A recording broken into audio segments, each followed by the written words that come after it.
Comando PNT Husu OPS tem que disciplina serviço e terreno, hamuto com líder comunitário Sira.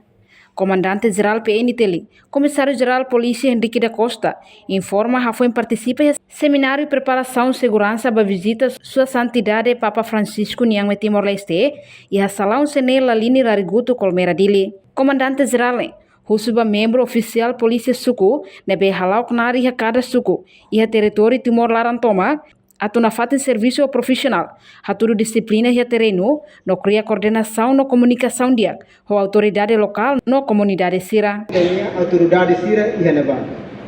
Quando ita mesa difícil para ita atau atingi italian missão. Tamane dalile tanah suba ini tem que serviço hamutu, serviço dia com italian líder comunitário Sira e suku liliu sefi suku anesa itabo sirania parceiro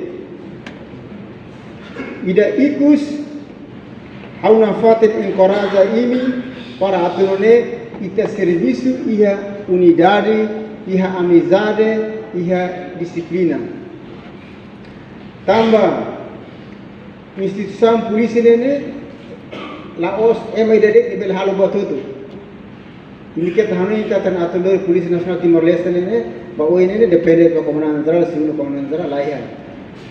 Ini kontribusi ini mai hosi imi ida, aku kira si imi sira iha OPS, sira OPE, mai to iha função sira seluk ini, kita hoto tu kontribusi, kita hoto tu tinggi serviço hamutu, mak hori atingi ita missão, hori garante paz e estabilidade iha Timor-Leste.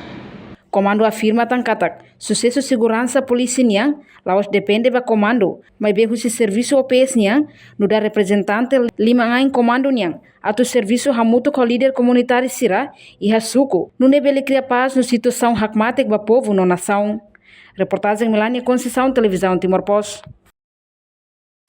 Janela informação ba emohoto, atu tem informação atual dia kliu, kita haluha, haneham botão subscribe, like. Halo comentário no Fahia Tutang ba media sosial hotu.